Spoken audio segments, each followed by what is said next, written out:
Hello and welcome back to another episode of the Chicago White Sox March to October. This could potentially be a big one. We are one win away from securing a spot in the ALCS. We're up 2-1 on the Astros and we'll be entering this moment with a 3-1 lead in the 6th. Real quick before we hop into the game though, I've been asking for suggestions for what team I should do for my next March to October, and I've been getting a lot of suggestions, a lot of people putting some interesting teams, a lot of different suggestions too.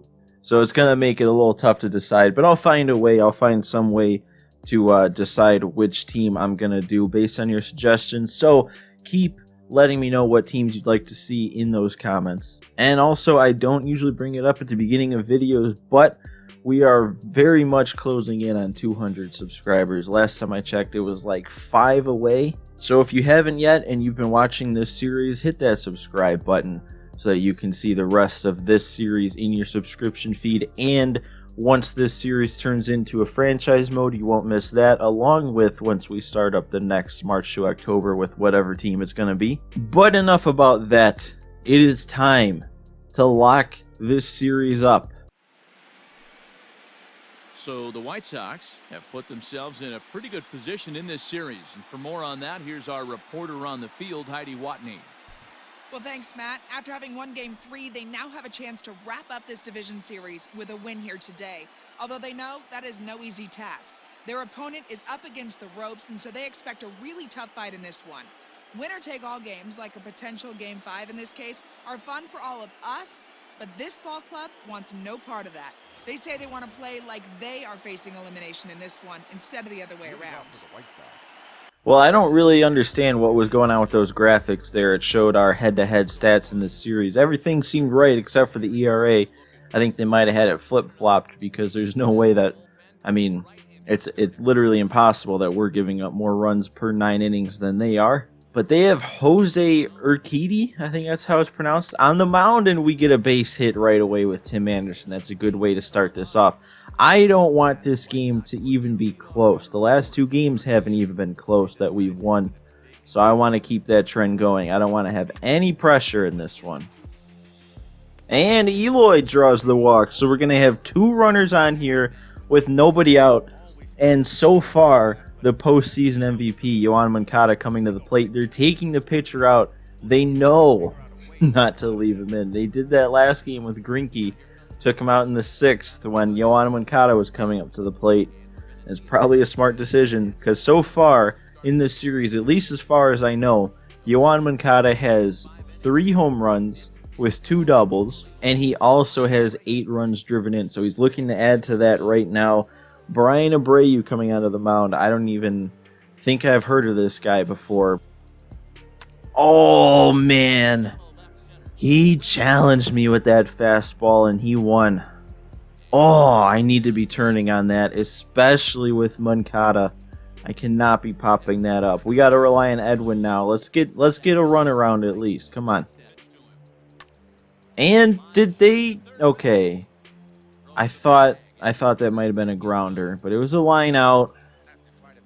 And Mazara is getting walked now after he set down the first 2 batters pretty easily. He couldn't throw a strike to Mazara. Nothing good to hit, even though 1 strike was on a 3-0 count. And it barely caught the corner, but we have Grandal up. He's been doing pretty good lately too. And he walked me with the bases loaded. Oh, I think that's the 2nd time that's happened in this series so far that I've been walked with the bases loaded. We get a free run there. 3rd walk of the inning since I've joined this game. And we still have Jose Abreu up now with bases loaded. He's already got a home run today too. Oh, that was a good pitch to hit, and I got on top of it. That's frustrating. They escaped this inning without giving up as much as they could have, but we still put up 1 run, extended our lead a little bit. So we have Keuchel on the mound. Interesting that he was our ace for the whole season, and he just ran right past that. I don't know if that's on me or him being low fielding or just the game not being good, but that's a shame. That's not a fun way to start. But anyway, like I was saying, Keuchel was our ace for most of the year, and then when it came to postseason rosters, they put him in the 4th spot in the rotation. So I found that interesting. Oh, I thought I was going to run past that too. That's why he started running backwards after he caught that. Oh my God, and they're going to bloop that one in there.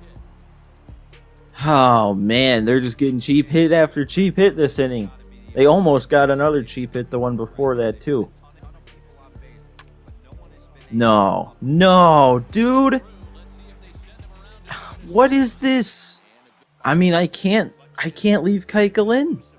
But they didn't make hard contact once, and they have the bases loaded. Oh man, well, with all righties up too, I think we had to take him out. We got a Cishek coming in. He threw a good inning in the second game, was it? Maybe it was the first. I don't really remember. This is big if we can turn it. And we do. All right, Cishek coming in, getting the double play on 2 pitches, getting us out of that inning with no runs allowed, just as it should be. Luis Robert, he might actually get... Okay, no. Wait, he is! Oh, okay. With his speed, you never know. And they're calling that a base hit, too. No, that was clearly an error, but I'll take it. Oh, that one was smacked. That's getting off the wall. It's not getting out. Almost got out. It's only going to be a single because of how hard he hit that and how hard it came off the wall. But we had another run in the 7th here, and we got Moncada coming up next. All right, another walk. This Brian Abreu guy having a lot of trouble finding the zone in his couple innings of work here, but he's getting taken out right after that. Chris Davinsky coming into the game. We've seen him twice already, and I guess we haven't put up a single run against him yet. Let's change that. And another walk. Davinsky comes in after Brian Abreu gets taken out for walking a guy, and he walks a guy too. That pitch was hung. Please get down. It will. Mazzara. Oh, that's going to be a 3-run triple for Nomar Mazzara. I wasn't sure if he was going to get into third, but with the bases loaded, he comes through. This game is over. This series is over. That's a 7-run lead here in the 7th. Oh no. Grandal, give him some mercy. The no-doubter after the 3-run triple, driving in 2 more runs. And if this game wasn't over after that triple, it's for sure over now. It's a formality at this point. And that fly ball to right's going to end the 7th. Don't be surprised if you don't see much more from this game because, you know, it's a 9-run lead. So I'm probably not going to show much more because I want to be able to have time to look at some stats from the series at the end of this one. And I think that's going to be another run. Luis Robert hit a ground rule double after Leury hit a single to start the inning. And then that sac fly that's going to drive in another run. And Eloy. I wasn't sure if that was going to get caught or not, but it's going to drive in another run. Any updates you see from this point in the game is either going to be me scoring a run, them scoring a run, or probably just the end of the game. Alright, well, I brought in Gio Gonzalez just to eat the rest of these innings. And I don't think I've pitched with him yet this whole year. First pitch gives up an absolute bomb to who else? Martin Maldonado. Well, the Astros just don't want to go away yet, I guess. Which is understandable, you know, end of a baseball season is always a sad time. But it's just a matter of time at this point. We only need 2 more.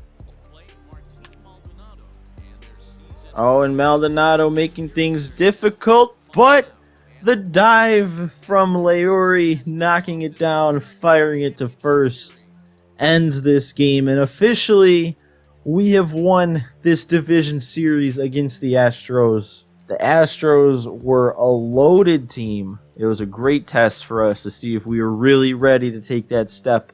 And of course we did. After dropping the first game, we didn't look back. Dominant wins in games 2, 3, and 4 to close out the series.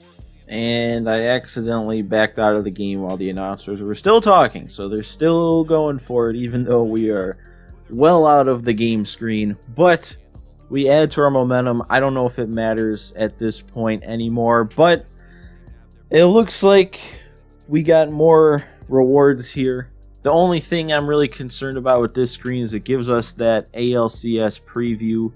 And it's just kind of at a glance. We seem to be a pretty evenly matched team. We are first in batting, they're third. We're seventh in pitching, they're fifth. So those, in terms of, being 2 spots away, that cancels out. But we are a much worse fielding team than they are. So let's see what our first moment is going to look like against the Yankees here. It looks like we got an uphill battle. We're going to be down 1 in the 5th. But that is obviously going to be saved for the next episode.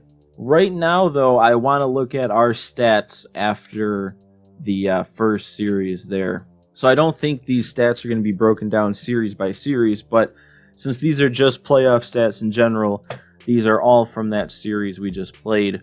So I just want to do a quick overview, and actually, does it show? It doesn't show our total team runs scored here. So after adding it all up, we scored 32 runs in those 4 games in that series. That means we averaged 8 runs a game. That is insane. Our bats went off. We went crazy. Luis Robert actually got 4 of his 5 hits in that last game alone. Tim Anderson leading our team with hits so far in this series here, or in the playoffs, I should say. But Moncada has really been kind of the standout. I mean, honestly, do we even have a standout? I feel like everyone's performing well. If anyone is the standout, I guess it would be Moncada with his 5 hits, 3 home runs and 2 doubles to make that up, and he's also driven in 8 runs. We also have Mazzara, who's driven in 6, Anderson 5 himself. Grandal, it seems like he actually kind of struggled, at least hitting-wise. He only had 2 hits the whole series, and both of them were home runs. If we look at our averages here, I kept forgetting to change the lineup after the CPU automatically changed it. So Danny will be playing. He will be starting in the series against the Yankees over Lauri. Lauri not doing the greatest. I mean, 16 at bats, that'd be 4 hits. But here's what I'm curious about is the walks. We got walked so many times in that series. That's what, 3, 6, 8, 10, 12, 13 walks in 4 games. I honestly felt like it was going to be more than that. Like, I felt like we got walked so much in that last game alone.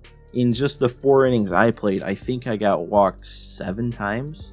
It was either 6 or 7 times. We did strike out a lot, though. A lot of these, I think, came when I wasn't playing yet, or in that game with the horrible batter's eye. But Eloy kind of struggling in this series so far. He's only got, I guess he's got more than 1 hit. He does have 5 hits, so he's got some hits going. But in terms of like production, he only had that 1 home run in game 1. That was a big home run. We ended up losing that game, but striking out 6 times isn't that great. But I think that's about it for hitting stats here. Oh, they give wins above replacement for the playoffs. I didn't know that. Apparently, Moncada's already had half a win in 4 games. All right, now let's look at the pitching. We had, obviously, 3 wins, 1 loss. We had Montgomery, who threw his complete game. Rodon, who should have had a complete game. Still upset about that. I remember it was like crappy little weak contact that made me have to take him out of the game. Same thing with Keuchel, but he wasn't on the verge of a complete game. So over here under runs allowed, we only gave up 14 runs over the course of the 4 games there. I mean, that's not like crazy good, obviously. That's what, like 3.5 runs a game. So like that's pretty good. But the funny thing is it's only 1 more run than they had walks. I find it funny that Gio Gonzalez comes in with the worst ERA. He did give up 3 runs in garbage time there that really shouldn't have been given up. But I mean, hey, it's Gio Gonzalez. What are you gonna expect? I was just trying to have him eat up some innings. But yeah, I don't really know what else there is to go over. A lot of the aspects of our team were clicking. We were clearly the dominant team in that series. But we do have a tall task ahead of us. The Yankees were the best team in the entire league. If I remember to, at the start of the next episode, I'll give a little preview of their team, see what we're dealing with. But with that being said, that is all I have for you guys in this episode. Make sure if you liked it, hit the like button for me. And like I said earlier, subscribe. We're closing in on 200. I think we were 5 away last time I checked. So if you want to subscribe to see the rest of this series and any other MLB The Show videos I post. I almost said poached. Make sure you do that. But anyway, that's all I've got for you guys in this one. I hope you all enjoyed, and I'll see you next time.